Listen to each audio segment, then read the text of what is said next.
21 तारीख को रात को 11 बजे दोनों घर से निकले। उसके बाद घर में न आने के कारण उनके जो घर वालों ने एक मिसिंग कंप्लेंट दी थी नेरुल पुलिस स्टेशन में 22 तारीख को। फिर उसके बाद इन्वेस्टिगेशन मध्ये में ऐसा मालूम चला कि एक जो व्हीकल है बलेनो जो आमिर की थी वो खालापुर में एक जगह हमें पाई गई अबेंडन। उसमें व्हीकल में एक फायरिंग की सिम्टम्स और 2 एम्प्टी कार्ट्रिज मिली और थोड़ा ब्लड दिखा। तो उसके आधार पर हमने नेरुल में एफआईआर रजिस्टर की 30 arms act with attempt to murder and 363। उसके इन्वेस्टिगेशन में दरमियान जब हम खोज कर रहे थे तो हमें पहले सुमित जैन की बॉडी मिली रायगढ़ हद्दी में। तो उसका भी हमने फिर और इन्वेस्टिगेशन किया तो रीजन क्या हो सकता है इनका 363 या जो ऑफेंस हुआ उसके बारे में मोटिव क्या हो सकता है। तो ये पता चला कि ये दोनों का जो रियल एस्टेट का बिजनेस था और कुछ डिस्प्यूट्स थे कुछ प्रॉपर्टी के आने वाले पैसे पे। तो उससे ये हुआ है ऐसा इन्वेस्टिगेशन में मिला। तो उसमें से सस्पेक्ट जो था जो उसका फ्रेंड था सुमित जैन का विठल नाकाड़े उसको हमने पहले हिरासत में लिया और उसके पूछताछ में हमें पूरी स्टोरी जो है थोड़ी सामने आई।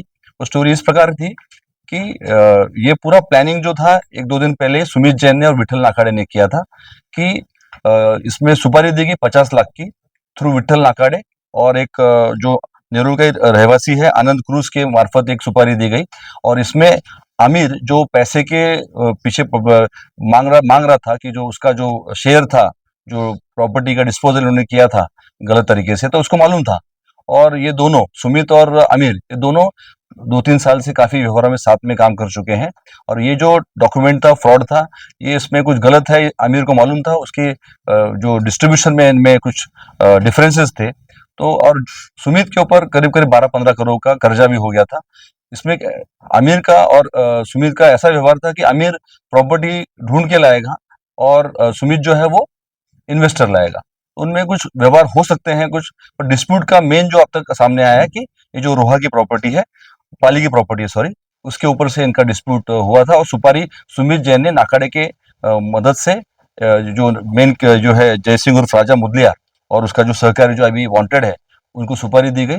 और उन्होंने पूरा फिर नेरुल में गाड़ी में बैठ के बाकी जो खुद सुमित को स्टैप करना डिस्पोज करना ये सब जो है किया। और सुमित को उनकी मारने की पहले प्लानिंग नहीं थी पर बाद में जो ब्लड लॉस हुआ एक्सेस और जो डिस्प्यूट हुआ गाड़ी में और उसमें बाद में और जो स्टैबिंग उस पे हुई पैर पे उससे उसकी डेथ हुई ऐसा अब तक इन्वेस्टिगेशन में सामने आ रहा है।